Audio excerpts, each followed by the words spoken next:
All right, so in a little bit, I'm going to talk about how a lead pencil will be helpful to you, might be helpful to you when you glaze. But in the meantime, let me review where I'm at. So I've got my 2 coats of green glaze on the inside. I've started my stripes. Obviously, I need to continue my stripes going all the way around. Now, in this case, my stripes are vertical, but I could have easily done horizontal stripes too, and that would have looked good as well. Now, this is one of my pieces, just kind of a pottery, I made on the potter's wheel.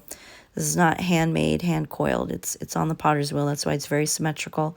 And I used downright white. I used that same white glaze I mentioned in a previous video, and I used a denim blue.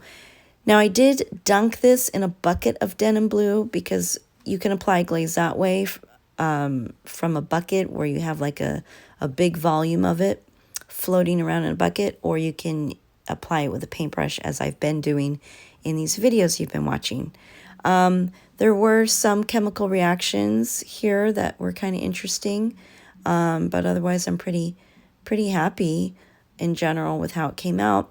And so I often glaze in this like 2-tone format, where I've got, kind of a striped effect, but it's typically like a horizontal stripe, or my glaze will move kind of diagonally. So you've seen this cut before on camera. I've got a sage green where I'm pointing right now, and then kind of a light gray off-white color kind of diagonally next to it.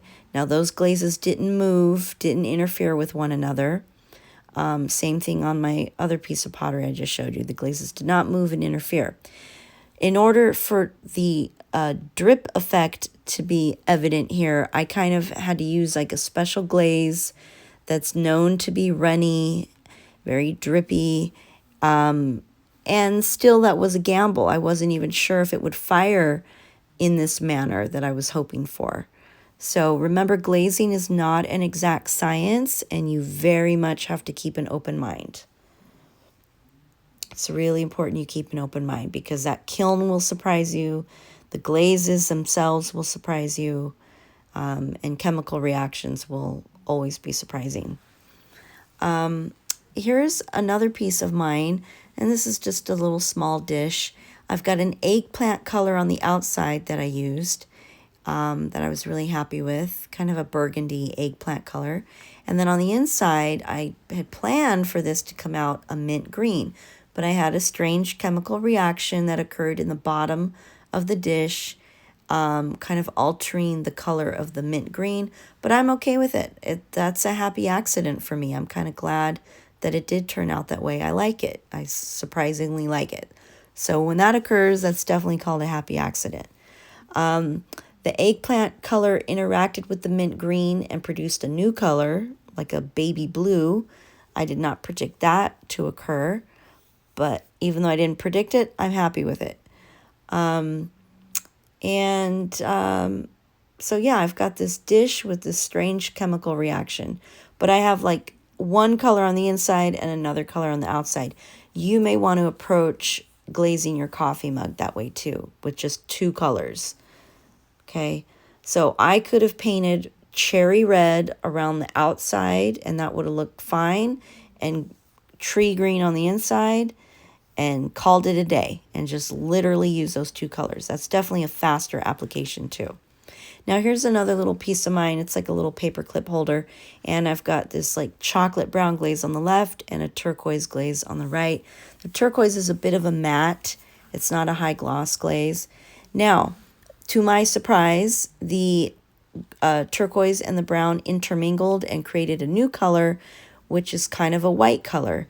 But I like it because it makes me think of the ocean, where you've got like sand and blue ocean water and then the white foam of the wave. So that's sort of what this makes me think of. So definitely happy accident. I like that chemical reaction. I like the 2 colors kind of slightly overlapping and making a new color. You're welcome to layer colors like that too. I wouldn't go too crazy about it. I wouldn't go too bananas because that could be a little wasteful and I keep preaching how expensive these glazes are. Liquid glass, that's why it's expensive. There's something else you can do too that might be helpful. If you feel like your bisqueware is very plain and boring, you can literally take a pencil and draw on it. And the pencil lead will magically burn out in the kiln, which is very handy. So I do this a lot where I will still draw something on that I forgot to carve in clay when my clay was soft. I'll write little notes to myself. I'll abbreviate and, have Y for yellow and G for green. Now I'm going to paint the downright white, which I just had in my hand. Fires this way, but as you saw in my hand a second ago, it looks baby blue when you first paint it on. And I'm going to fill in my pencil drawn heart with the downright white glaze. Okay, got to clean my paintbrush, or make it damp actually. Push out the water, and now it's time to blot it, and then I'm going to load up my paintbrush with the white glaze.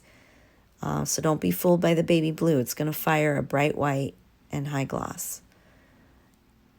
And I'm just going to fill in where I've got my pencil lines.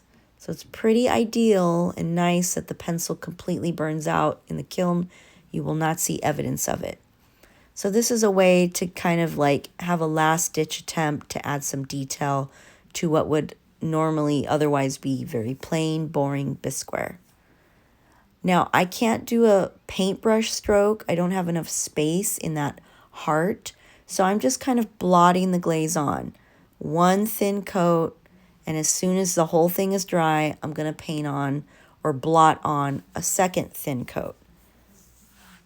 So that second coat is important to ensure a nice opaque, glossy area. I'm not too worried about lining up the glaze with the lead pencil. I'm using the lead pencil as a guideline, but I'm not too worried about it.